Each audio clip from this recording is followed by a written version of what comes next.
우리 좌우 앞뒤로 인사하겠습니다. 잘 오셨습니다. 함께 인사하겠습니다.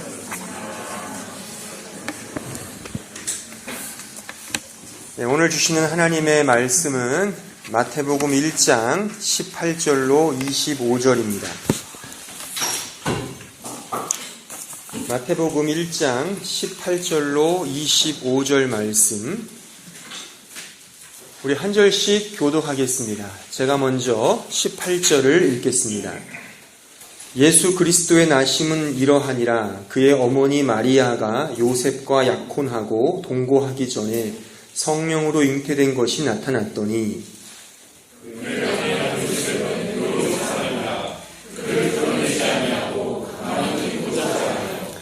이 일을 생각할 때에 주의 사자가 현몽하여 이르되 다윗의 자손 요셉아, 내 아내 마리아 데려오기를 무서워하지 말라. 그에게 잉태된 자는 성령으로 된 것이라.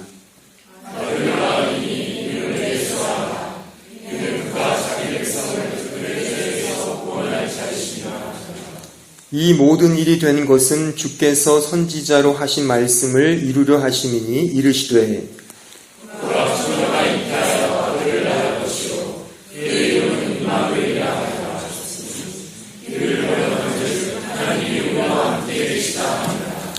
요셉이 잠에서 깨어 일어나 주의 사자의 분부대로 행하여 그의 아내를 데려왔으나 아들을 낳기까지 동침하지 아니하더니 낳음의 이름을 예수라 하니라. 아멘.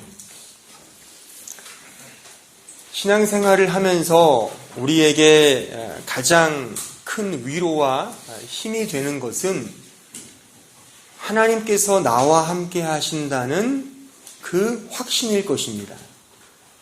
하나님이 나와 함께 하신다는 그 확신 속에 우리는 어떠한 어려움과 고난과 난관에 봉착하더라도 그것으로부터 헤어나올 수 있고 헤쳐나갈 수 있는 그러한 힘과 능력이 생기는 것이죠. 그래서 우리는 우리 신앙생활 속에 가장 큰 힘과 위로는 하나님이 나와 함께 하신다는 그 믿음과 확신일 것입니다.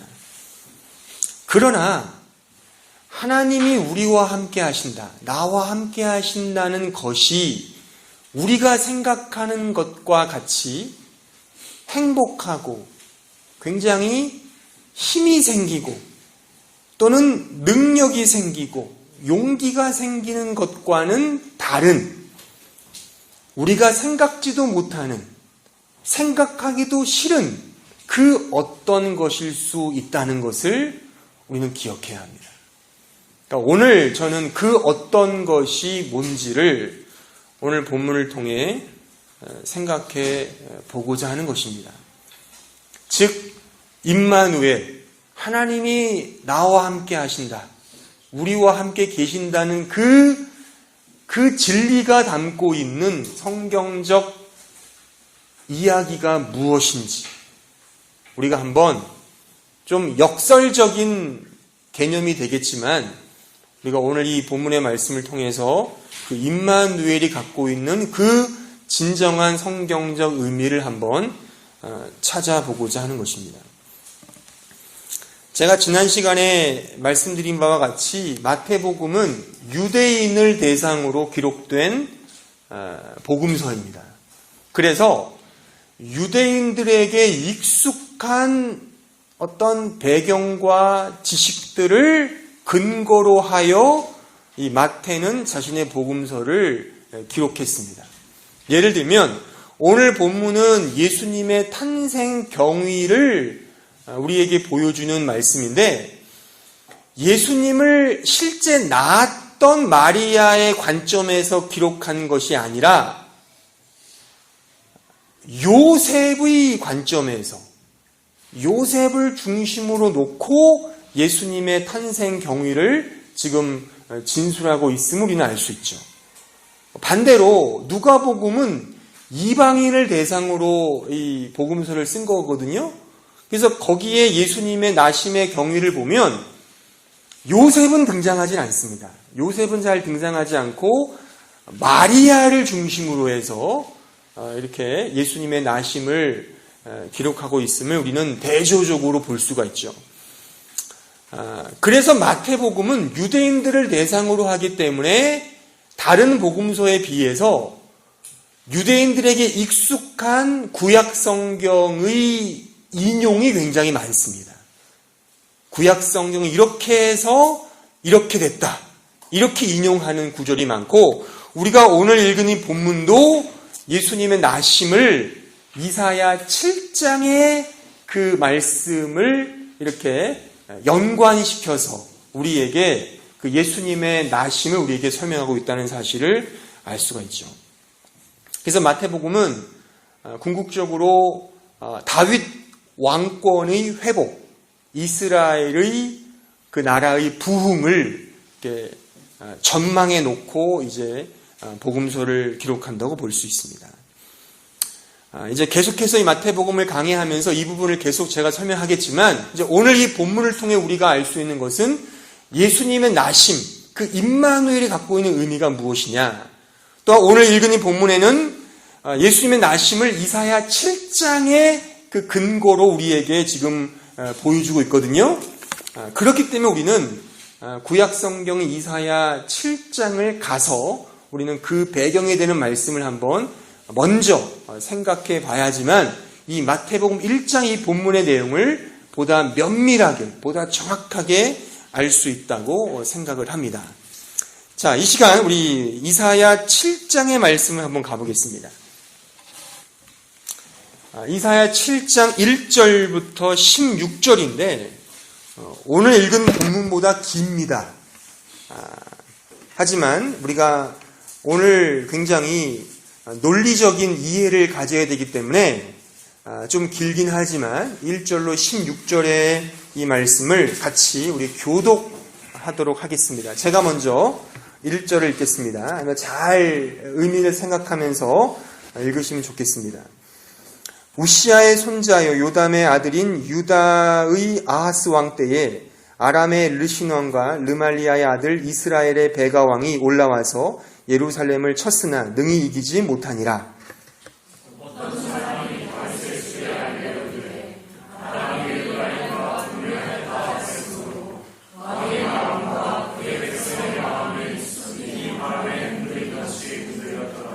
그때 여호와께서 이사야에게 이르시되 너와 내 아들 스알 야숲은 윗못 수도 끝 세탁자의 밭 큰 곁에 나가서 아하스를 만나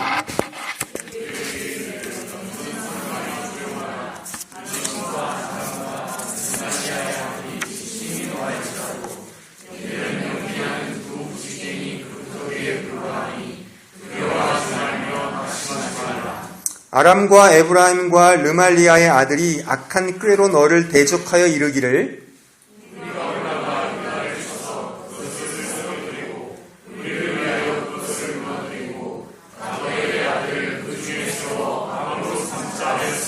주 여호와의 말씀이 이 일은 서지 못하며 이루어지지 못하리라.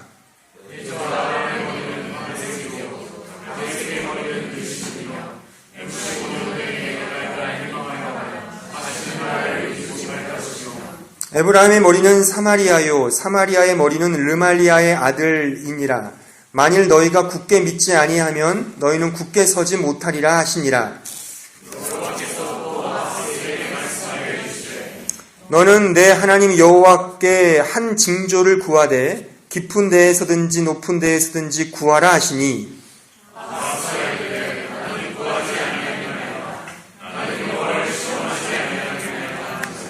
이사야가 이르되 다윗의 집이 원하건대 들을지어다. 너희가 사람을 괴롭히고서 그것을 작은 일로 여겨 또 나의 하나님을 괴롭히려 하느냐.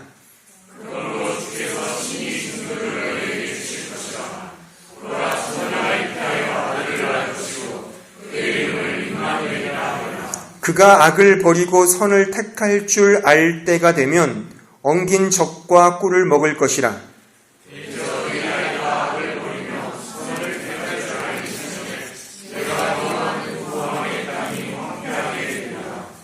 아멘. 자, 이 긴 본문을 한번 읽었는데 이제 제가 조금 이제 설명을 드릴 테니까 잘 한번 들어보세요. 원래 이스라엘의 초대 왕은 사울이었습니다. 사울이 죽고 2대, 3대는 다윗, 솔로몬이 이제 그 뒤를 이어서 이스라엘의 왕위를 이어받았는데, 우리가 생각하는 것과는 달리 솔로몬은 당시에 성전과 궁전을 짓느라 백성들을 상당히 중노동을 시켰던 것 같습니다. 그래서 원성이 좀 잦았어요.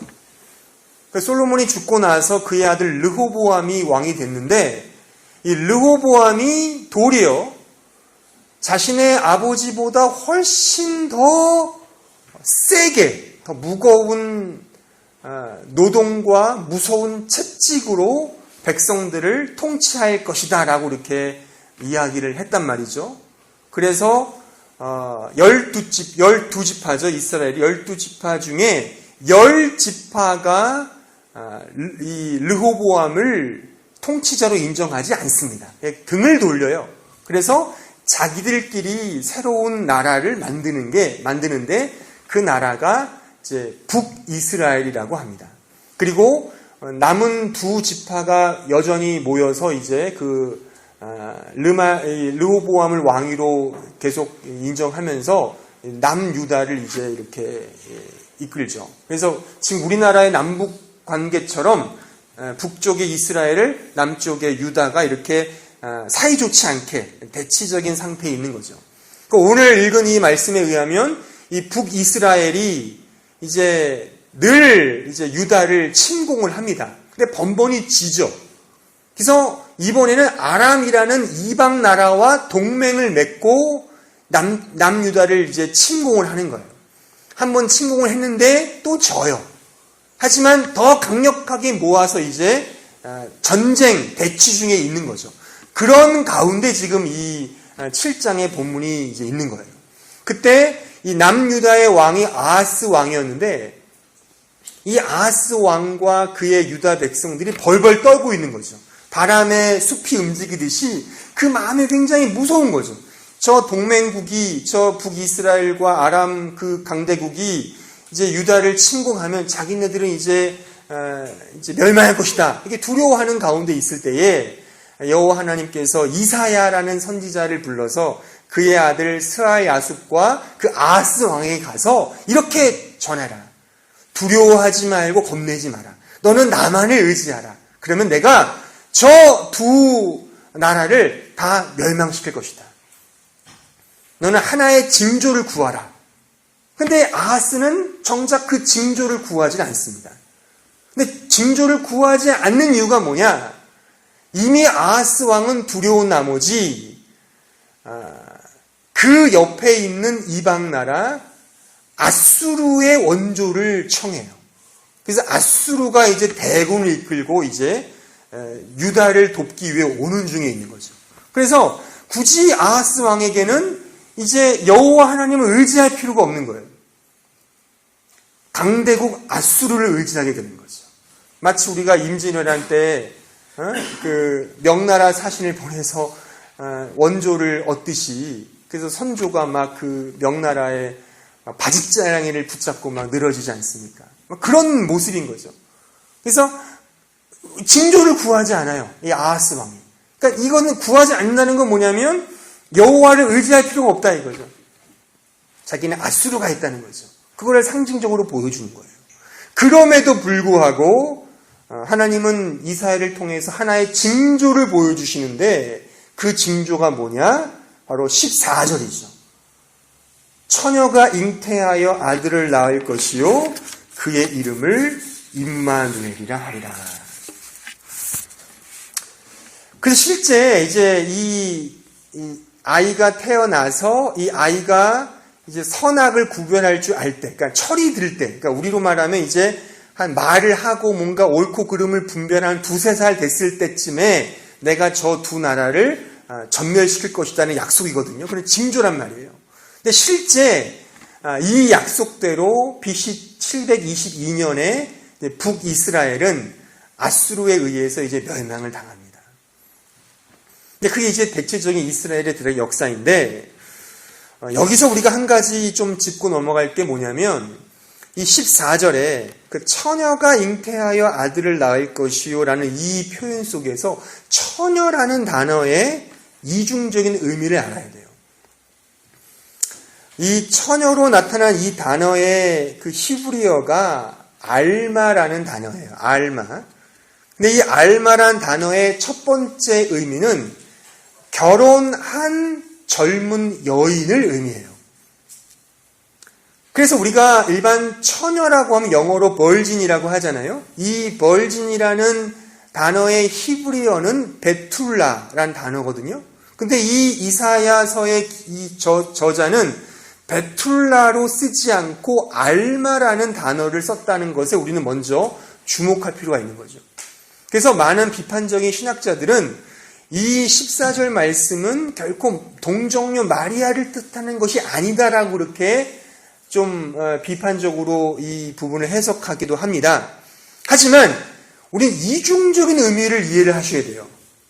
그래서 이 처녀가 잉태하여 아들을 낳을 것이요의 이 처녀는 알마인데 이것은 굳이 결혼한 젊은 여인도 뜻하지만 두 번째로 그냥 일반 결혼하지 않은 처녀에게도 이 알마라는 단어를 붙이기도 해요. 따라서 우린 이 단어가 이 본문이 무엇보다도 신약의 동정녀 탄생, 즉 예수 그리스도 메시아를 지칭하기도 하고 동시에 그 당시에 남유다를 하나님께서 보호하시고 지키신다는 그 사실을 우리에게 보여주는 그 두 가지의 의미가 있다는 것을 알아야 되는 거예요. 따라서 우리가 이사야 8장 3절에 보시면 이런 말씀이 있어요. 내가 내 아내를 가까이 하매 그가 임신하여 아들을 낳은지라 여호와께서 내게 이르시되 그의 이름을 마알살라 하스바스라 하라.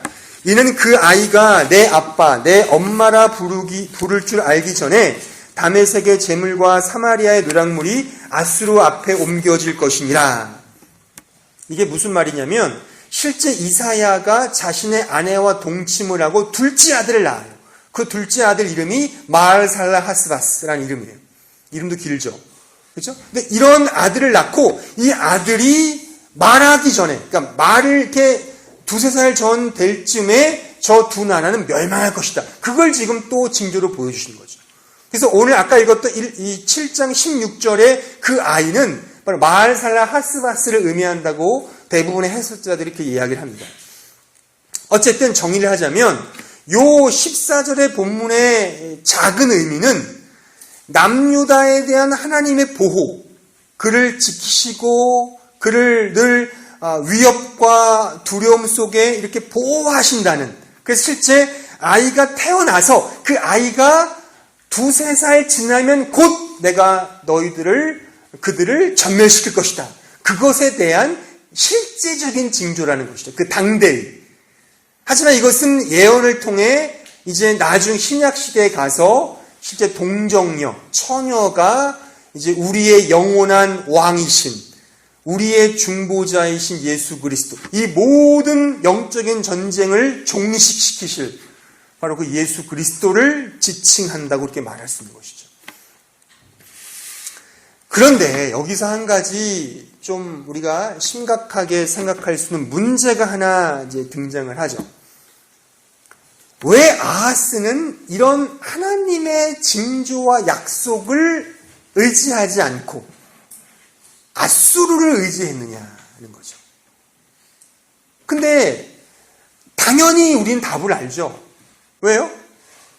하나님은 보이지 않고 당장 눈앞에 펼쳐진 이 고난, 이 어려움을 극복할 수 있는 가장 가까운 게 뭐예요? 아수르죠. 그래서 이 아하스 왕은 아수르를 의지하여 하나님을 의지하지 않습니다. 근데 이것에 대한 원인 제공도 사실 생각해 볼 필요가 있어요. 이것에 대한 원인 제공은 사실 하나님 편에도 그 문제를 제기할 수 있는 거예요. 뭐냐면 처녀가, 그러니까 결혼한 여자이든 처녀든 그 처녀가 애를 낳아서 2, 3년이 지나면 내가 저 두 나라를 전멸시킬 것이다. 이런 지금 징조를 보이신다는 거예요. 그럼 여러분들 어떤 상황이 되세요?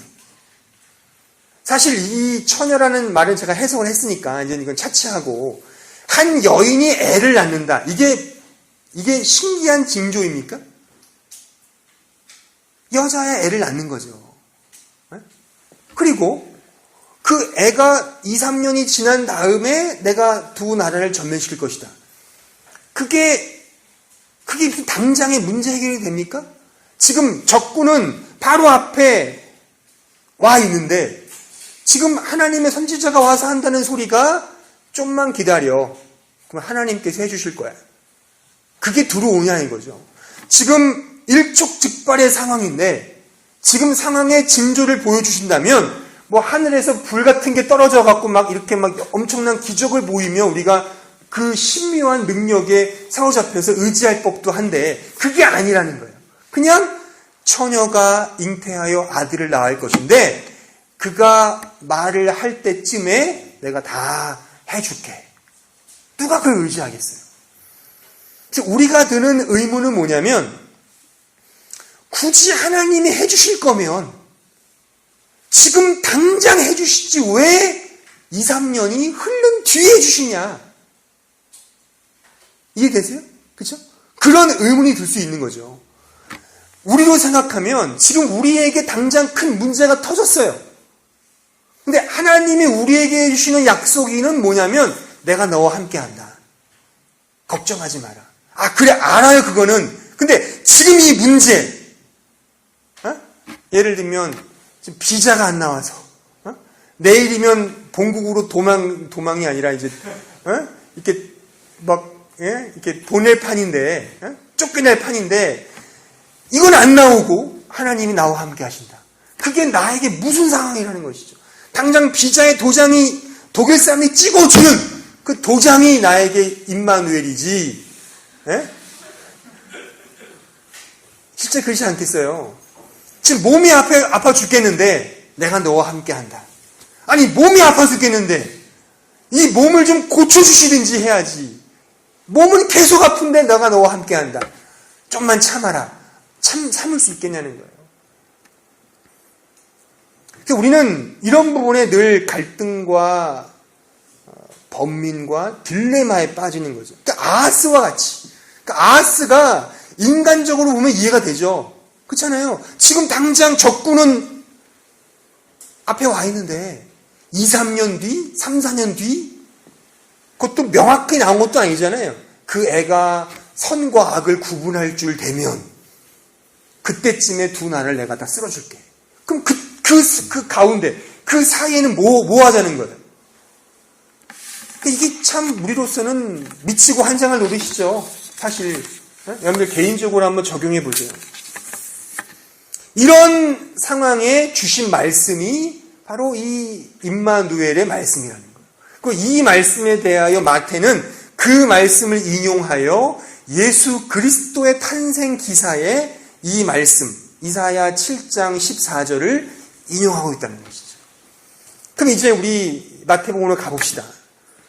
자, 예수님의 나심에 대하여 우리가 한번 생각해 볼까요? 이 배경을 가지고 적용을 해보면 우리는 또 당시의 제자들도 그랬었고 지금 우리도 그렇고 예수님의 나심을 어떻게 이해하냐면 백마탄 통치자로 이해하는 거예요. 모든 정치, 경제, 사회, 문화, 예술, 교육 모든 전 분야에 있어서 예수님이 딱 통치하시면 이제 모든 게 다 전멸되고 하나님의 나라가 그냥 당장 임하는 식으로 우리는 생각을 하죠. 실제 제자들도 그렇게 생각을 했고 그래서 요한계시록에 예수께서 내가 속히 오리라라는 말씀으로 이제 말씀이 끝나잖아요. 그리고 사실 이 마태복음도 기록된 연도가 AD 70년경 전으로 기록됐다고 그래요. 그러니까 예수님이 이제 올라가신 게 AD 30년경이라면 약 3, 40년 이후에 이 복음서가 기록됐어요. 그러니까 마태가 예수님의 제자로서 쫓아다녔을 때보다 이제 한 3, 40년 뒤에 이 말씀을 기록했거든요. 그러면 그 사이에 왜 기록 안 했느냐? 물론 추측이지만 당시의 제자들은 예수님이 정말 금방 올 줄 알았어요. 속히 와서 이 로마를 점령하고 이제 천사와 함께 다시금 이 나라를 하나님의 새하늘과 새 땅으로 만들 줄 그들은 믿었어요. 자기 생전에 오실 줄 믿었어요. 그래서 성경을 기록할 이유를, 목적을 갖지 않았죠. 근데 더디 오시는 거죠. 안 오시는 거예요. 그제서야 제자들은 깨달은 거죠. 아, 예수님이 이 세상에 오신다는 의미가 무엇이고 메시아의 역사가 무엇이고 하나님의 나라의 의미가 뭔지를 그제서야 깨닫고 이제 말년에 가서 이 자신이 배우고 겪었던 것들을 기록으로 남기게 된 것이죠. 어쨌든 제자들과 우리들의 공통점은 뭐냐면 이 당시에 신앙을 가지면 신앙생활을 하는 모든 것이 만사오케이라고 믿는 거예요. 만사 형통하고 모든 것이 잘 될 줄로 믿는 거죠. 지금 당장 문제들도 해결되고, 근데 그렇지 않은 거죠. 제가 늘 얘기하지만 예수 믿는다고 잘 됩니까? 예수 믿는다고 로또에 당첨되고, 예수 잘 믿는다고 집안이 부유해지고, 건강해지고, 형통해지나요? 예수 잘 믿으면 공부 잘하면 좋죠. 예수 잘 믿고 공부 잘한다면 진짜 전도가 될 거예요. 네? 예수 잘 믿고 막 재능이 생겨서 연주를 잘한다. 그럼 여기 유학생들 정말 연습 안 하고 열심히 믿음 생활하면 좋겠죠. 근데 그런 일은 일어나지가 않아요. 여전히 우리에게는 어려운 현실과 상황이 놓여 있는 거예요. 그럼 과연 예수님이 오셔서 임마누엘 한다는 그 의미는 뭐냐는 거예요. 그게 바로 오늘 본문 읽은 것 가운데 21절에 그 답이 하나 있는 거예요. 오늘 본문 마태복음 1장 21절을 보시면 그가 자기 백성을 그들의 죄에서 구원할 자이시다. 이게 예수님의 오심의 이유이고 임마누엘이 궁극적인 1차적인 목적이라고 볼 수 있는 거죠. 즉 임마누엘은 죄로부터의 구원을 의미하는 거예요. 여기서 구원의 의미를 우리는 생각해 봐야 되는데, 자, 그것도 우리가 이사야 7장에서 또 하나의 이미지를 하나 찾을 수가 있어요. 그게 뭐냐면 하나님께서 이사야에게 너는 아하스 왕에게 가라라고 할 때 데리고 간 애가 누구죠? 이사야의 아들 스알 야숲이에요. 그 스알 야숲이라는 이 단어의 뜻이 뭐냐면 남은 자가 돌아오리라는 뜻이에요. 참 재밌지 않습니까? 다른 선지자들이 왕 앞에 갈 때는 자기 아들을 데리고 가는 일이 거의 없어요. 근데 그 7장에는 하나님께서 너가 너의 아들 스알 야숲과 같이 가라. 그런 말이 명시되어 있어요. 그 의미가 뭘까? 스알 야숲, 그 단어에 답이 있습니다. 남은 자가 돌아오리라. 이 남은 자가 돌아온다는 의미는요, 싸워서 이렇게 이겨서 이렇게 남겨진 걸 의미하는 게 아니라 주인이 탈곡기에 볕단을 넣고 털어서 알곡을 모은다는 의미가 있는 거예요. 네? 알곡을 모으는, 탈곡기를 통해서 알곡을 모은다는 의미가 바로 남은 자가 돌아온다는 의미인 것이죠. 다시 말하면 하나님께서 구원이라는 의미를 우리에게 주셨을 때 그 구원이 뭐냐면 하나님의 정화, 우리의 성결, 정결, 우리를 훈련시키셔서 이렇게 하나님의 사람으로 온전케 되어져 가는 그 과정을 우리에게 지금 보여주고 있다는 사실이죠. 그러니까 구원이란 뭐냐? 임마누엘은 뭐냐? 우리와 함께 하셔서 하는 게 뭐냐?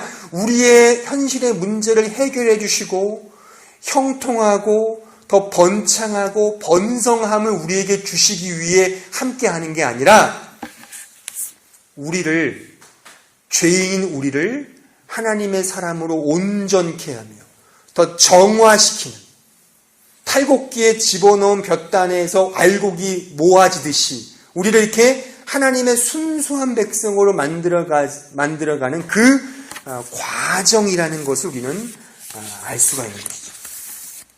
이게 바로 스알 야숲에 담겨져 있는 의미고, 이것이 우리의 구원의 의미인 거예요. 그래서 하나님이 우리와 함께 하시는데 그 함께 하시는 의도가 무엇이냐? 답이 나왔죠. 우리를 정화시키시고 우리를 거룩해 하시고 우리를 하나님의 사람으로 점점점 만들어 가시는 그 의도가 담겨져 있다는 사실입니다. 그러므로 우리의 문제에 대해서 어떤 의미에서 방관하시고 어떤 의미에서 방치하시고 어떤 의미에서 놔두시는 거예요. 우리 안에 그 일을 하시기 때문에 우리를 더욱더 하나님의 사람으로 만들어 가시는 거기 때문에. 그러므로 임마누엘의 의미는 우리에게 더 큰 시험과 연단과 고난과 치욕의 과정으로 우리를 몰고 가신다는 사실을 알아야 되는 것입니다. 우리 말씀을 찾아볼까요? 베드로전서 4장 12절입니다. 베드로전서 4장 12절 14절까지 말씀을 보면, 사랑하는 자들아 너희를 연단하려고 오는 불시험을 이상한 일을 당하는 것 같이 이상히 여기지 말고 오히려 너희가 그리스도의 고난에 참여하는 것으로 즐거워하라. 이는 그 영광을 나타내실 때에 너희로 즐거워하고 기뻐하게 하려 함이라. 너희가 그리스도의 이름으로 치욕을 당하면 복 있는 자로다. 영광의 영 곧 하나님의 영이 너희 위에 계심이라. 그리스도의 이름으로 치욕을 당하는 것, 그게 복이 있다는 거예요. 그런 삶이 하나님의 영이 함께하는 삶이래요. 바로 베드로 사도가 강조하고 있는 그 핵심입니다. 그러니까 우리가 생각하는 것과는 다르죠. 그죠? 하나님이 나와 함께 하신다. 나에게 힘이 되어 주신다. 나에게 용기를 주신다. 와는 전혀 다른 거예요.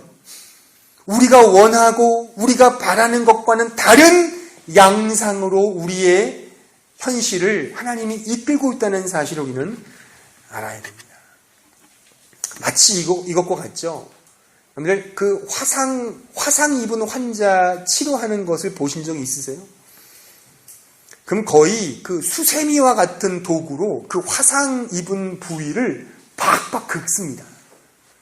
그러면 환자는 거의 미치죠. 막 욕하고 막 이거 뭔 짓이야 하면서 막 싸움 나죠. 근데 의사는 계속 하는 거예요. 간호사는 붙들고. 왜요? 그 화상 입은 부위가 그 수세미와 같은 것으로 박박 긁어서 피를 내야지만 새살이 돋기 때문에 그런 거죠.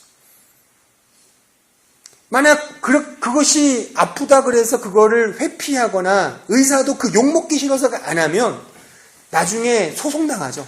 더 큰 소송, 그죠? 왜 그렇게 의사로서 안 했느냐 이거죠. 그러니까 하나님이 우리와 함께 하시는 건 그것과 같은 거예요.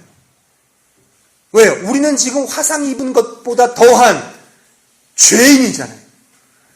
죄인인 나를 하나님의 사람으로 거룩하고 정결하게 만들기 위해서 어떻게 하나님이 하실까요? 그냥 좋다 오냐 하실까요? 그렇지 않아요.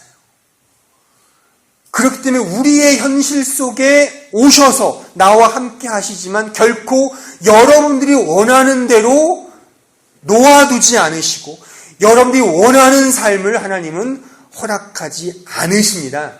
스알 야숲의 삶으로 이끄시는 거예요. 남은 자가 돌아오도록 하기 위하여 끊임없이 연단과 고난과 아픔과 때로는 채찍을 우리에게 더 많이 가하시는 거예요. 성경의 인물들을 보세요. 그 누구 하나 인간적으로 영화의 삶을 살았습니까? 누가? 한번 얘기해 보세요. 스데반 집사님 생각해 보세요. 그의 죽음에 대해서 성경은 아주 드라마틱하게 보여주고 있죠. 하늘을 우러러보면서 천사가 왕래하면서 그 영광을 보면서 그는 죽음을 맞이합니다. 심지어 이렇게 말을 하죠. 내 영혼을 받아 주옵소서. 돌을 던지는 사람들을 향해서는 저들의 죄를 용서하여 주옵소서. 저들에게 이 죄를 돌리지 마십시오라고 하면서 그 저자는 스데반이 잔다라고, 잠잔다라고 이렇게 표현을 하거든요. 그렇게 아주 멋지게 그의 순교를 이렇게 우리에게 보여주고 있습니다.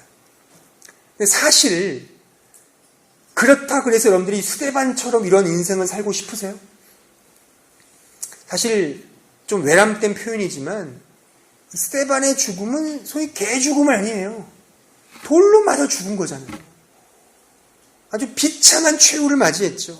이런 삶을 누가 살고 싶습니까? 이런 삶을 사는 거예요. 스알 야숲의 삶이 이런 거예요. 우리가 믿는 예수님의 생애를 보십시오. 그분이 자신의 머리 둘 곳도 없어서 방황하면서 말이죠. 비참하게 십자가에 죽임을 당하셨지 않습니까? 그의 제자들을 보세요. 대부분의 제자들이 다 순교당했어요. 초대교회의 그 로마 황제의 핍박 속에 많은 우리의 사도들, 교부들이 다 순교를 당했어요. 때로는 사자의 밥이 되기도 하고 불타는 화형의 장작더미가 되기도 하고 콜로세움이라는 원형 경기장에 많은 사람들의 비웃음을 사면서 눈요깃감으로 그렇게 죽임을 당했어요. 그게 바로 우리의 믿음의 선배들이었어요. 다 스알 야숲의 삶을 살았어요. 하나님이 함께 하지 않았을까요? 함께 했죠. 함께 했지만 그런 인생을 살아가는 거예요. 그게 임마누엘입니다. 우리가 생각하는 임마누엘이 아니에요. 인생에 성공하고 인생에서 뭔가 잘 되는 거 임마누엘로 우리는 치장하잖아요. 성경은 그렇게 말하지 않습니다. 오늘날은 어떻습니까? 물론 오늘날에 예수 믿으면 감옥에 잡아가고 순교시키는 그런 나라는 거의 별로 없어요.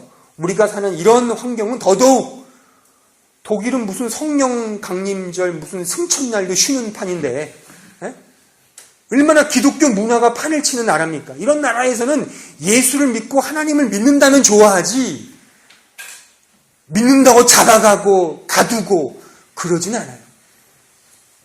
그러나 가만히 생각해 보면 훨씬 더 교묘하고 훨씬 더 미묘하고 훨씬 더 무서운 그러한 시험거리들, 고난들 그런 것들이 우리에게는 수두룩합니다. 더 많은 세상의 왕들이 많죠. 아하스 왕에게는 아수르 왕을 의지했지만 우리에게는 또 다른 왕들이 많잖아요. 물질의 왕이 있죠. 명예의 왕이 있죠.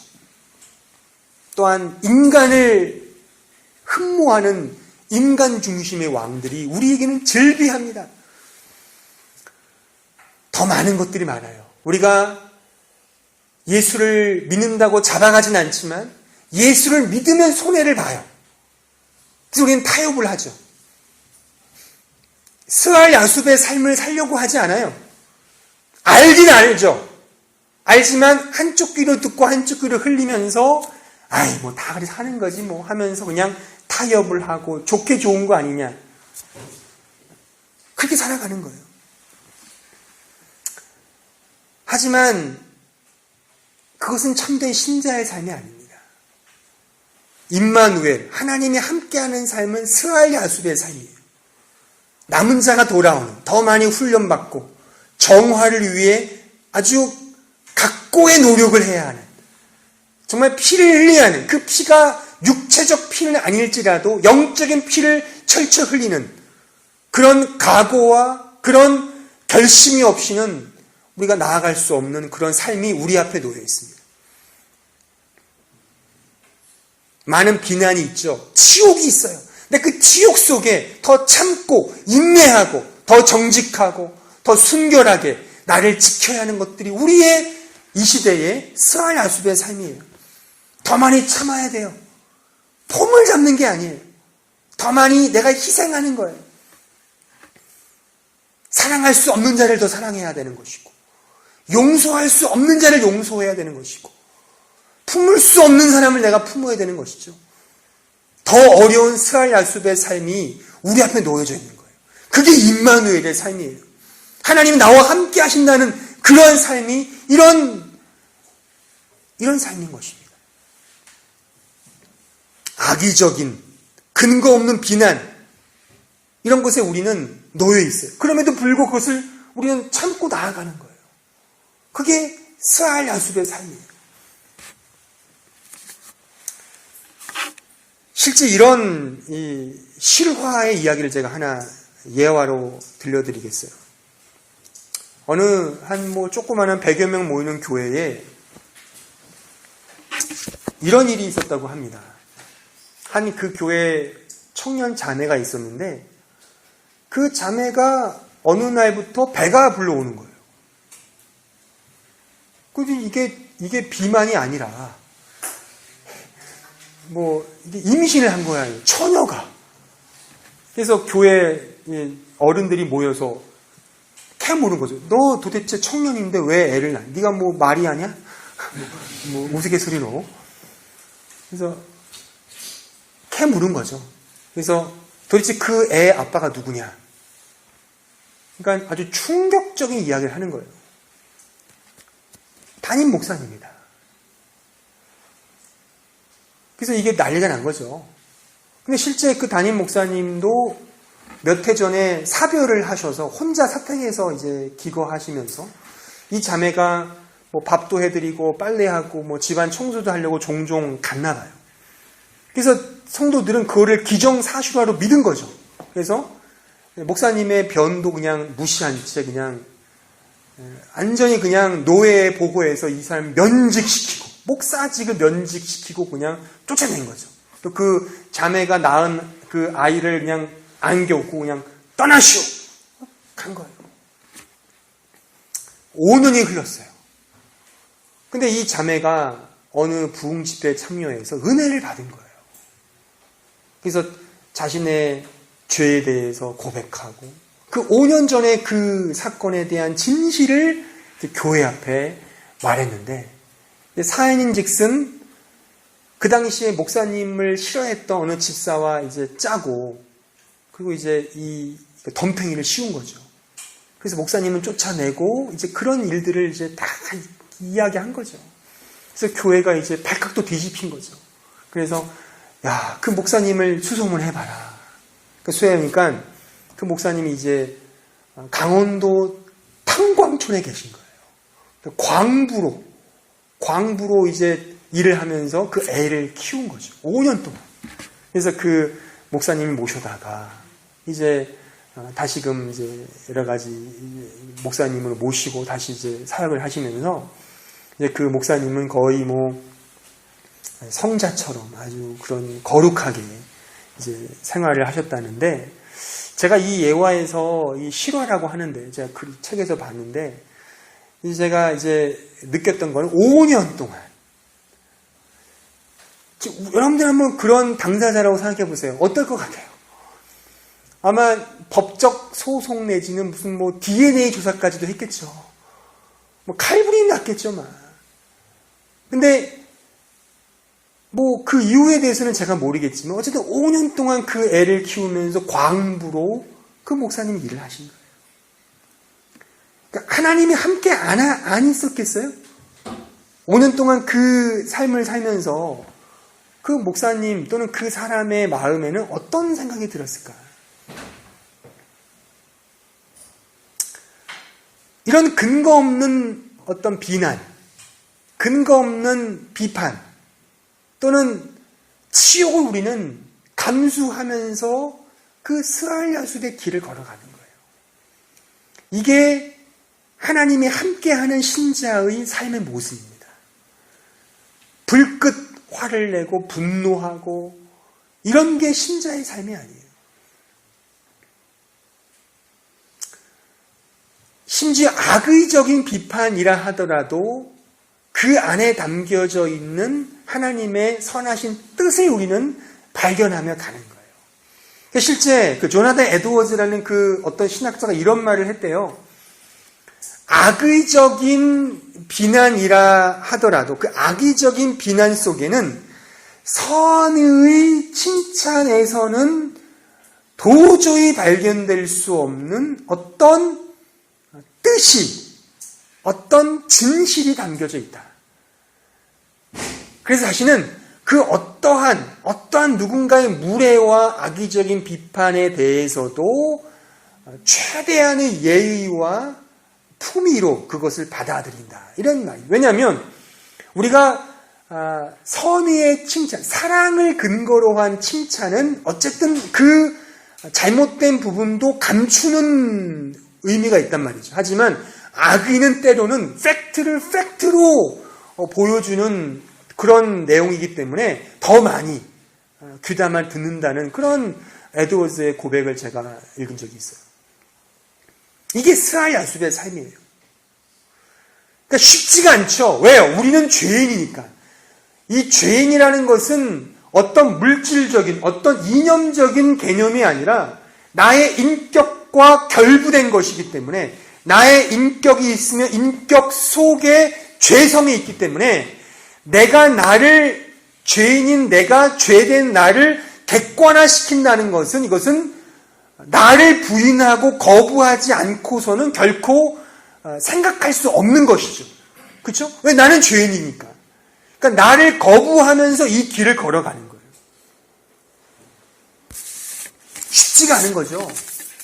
그러니까 우리는 교묘하게 이것을 우회적으로 우리는 이렇게 포장을 하죠. 그냥. 그렇죠? 그러니까 임마누엘이라는 개념도 그냥 내가 좋은 것을 주시는 어떤 하나님의 은혜로 우리는 치장을 하는 거죠. 이런 개념이 아니라.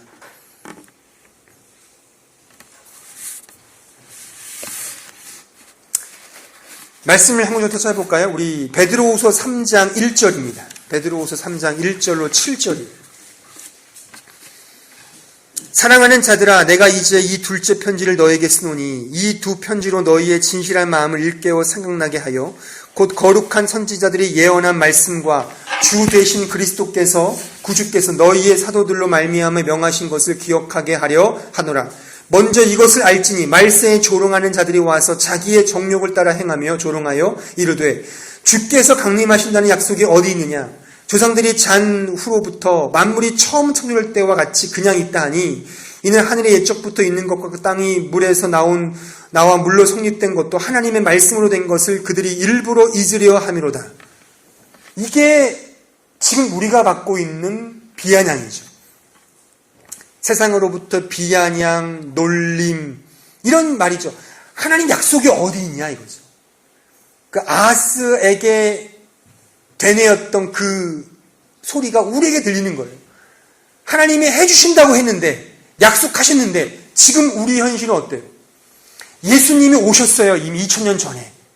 기독교가 지금 있어요. 근데 하나님의 통치와 그의 거룩과 그의 의로움과 그의 거룩이 얼마나 이 세상에 있습니까? 없죠. 어디를 눈 씻고 봐도 정치, 경제, 사회 어디에도 도리어 요즘에는 기독교가 욕을 먹는 시대예요. 개독교라고, 그죠? 그게 지금 현실이에요. 그러니까 우리는 하나님 약속이 있긴 있을까?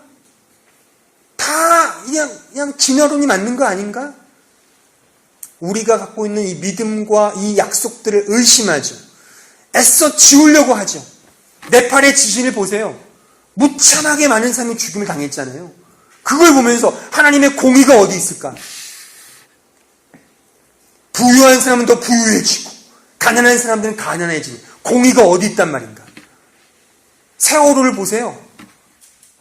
정략적으로 이용만 하지 그 억울함과 그 한을 누가 풀어주겠냐는 거예요. 하나님이 정말 계시기나 한 걸까? 우리 주위를 보세요.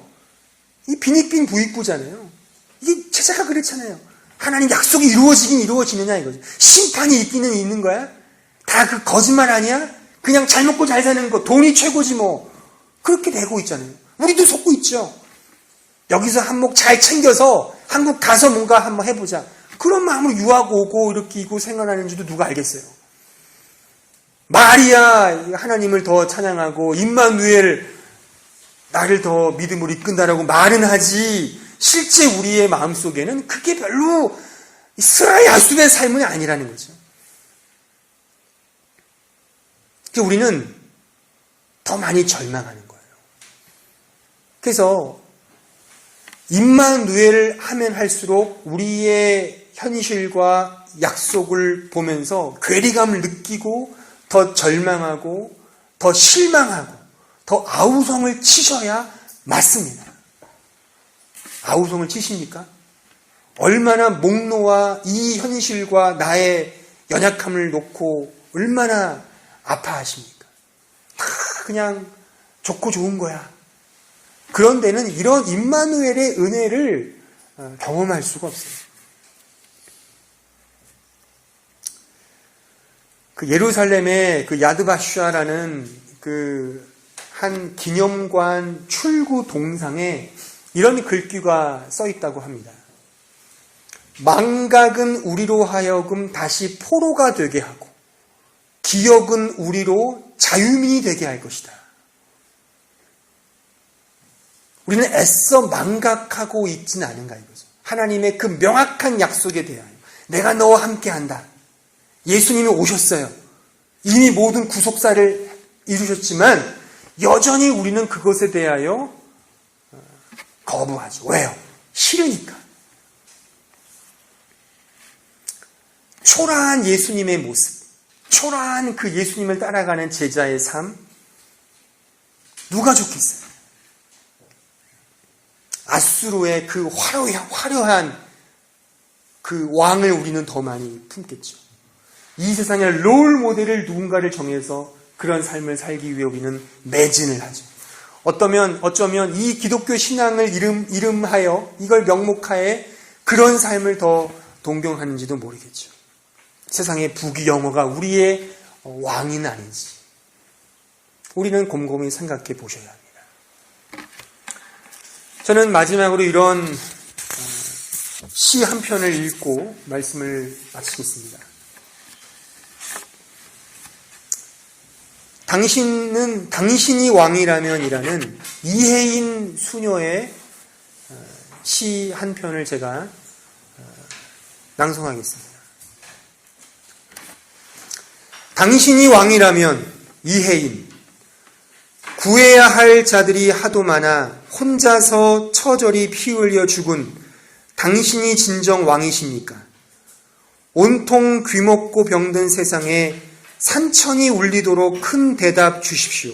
당신이 왕이라면. 살아온 당신을 향해 또다시 밤마다 칼을 가는 자들이 유다와 함께 횃불 들고 달려오는데 당신을 모르노라 고개 흔드는 베드로와 나도 시시로 악수를 나누는데 그래도 당신이 왕이십니까? 빛보다 어둠 짙은 세상에 안겨 바보처럼 숨어서 울지도 못하는 약자의 서름을 가엾이 여겨 주십시오. 내가 어디쯤 와 있는지 당신의 집은 보이지 않습니다. 날마다 조금씩 내가 죽지를 못해 내 안에 그대로 죽어 계신 분이요. 어떻게 당신을 살려내야 합니까? 제발 큰 소리로 대답해 주십시오. 당신이 왕이라면. 우리의 왕은 이런 삶을 사셨습니다. 초라하게 그 길을 걸어가셨어요. 우리는 어떤 삶을 살아야 되겠습니까? 임마누엘, 그 말이 갖는 어미로움을 우리는 알아야 돼요. 이게 좋은 게 아니에요. 우리의 현실 속에 스알 야숲의 삶을 살아가는 거예요. 남은 자가 돌아온다. 그 탈곡기에 들어간 그 마음처럼 한 걸음 한 걸음 더 많이 인내하고 더 많이 참고 그 나라를 위해 살아가는 것이죠. 쉽지 않은 겁니다. 하지만 우리는 그 길을 걸어가야 되는 것이죠. 우리의 힘으로 할 수 없죠. 그래서 우리는 기도로 나아가는 거예요. 이 시간 다 같이 함께 말씀을 생각하면서 기도했으면 좋겠습니다. 우리의 현실을 보면서 주여 우리를 불쌍히 여기시고 임마누엘 그 놀라운 진리 앞에 우리가 과연 어떤 삶을 살고 있습니까? 우리가 스알 야숲 남은 자가 돌아온다는 이 절체절명의 진리 앞에 어떻게 반응하고 있습니까? 주님, 저희로서는 할 수가 없습니다. 주님 불쌍히 여기시고 믿음으로 나아가게 하시며 하루하루 정말 임마누엘의 삶을 살아가는 하나님의 귀한 참된 신자 되게 달라고 우리 자신을 놓고 다 같이 함께 이 시간 합심하여 통성으로 기도하겠습니다. 은혜로우신 아버지 하나님, 저희들을 불쌍히 여기시고 우리의 삶 속에 우리가 무엇으로 나아갈 수 있겠습니까? 우리는 스알야숲의 삶보다는 이 세상의 부귀영화와 이 세상에서의 명예를 위하여 살고자 하는 그런 욕망과 욕심이 많습니다. 주님 불쌍히 여겨주시옵소서. 임마누엘, 하나님 우리와 함께 하신다는 그 놀라운 진리를 우리가 대면했습니다. 더 많이 참고 고난의 길을 걸어가는 것, 그것이 스알야숲의 삶을 살아가는 참된 신자의 삶임을 알았사오니 주여 불쌍히 여기시고 은혜와 자비를 베풀어 주시옵소서. 하나님 아버지, 우리의 삶 속에 간섭하셔서 이러한 삶을 살 수 있도록 힘을 주시고 용기를 주시고, 오직 어떠한 고난과 치욕이 온다 할지라도 또 하나님 앞에 나아가는 우리의 믿음 될 수 있도록 주여 함께하여 주시옵소서.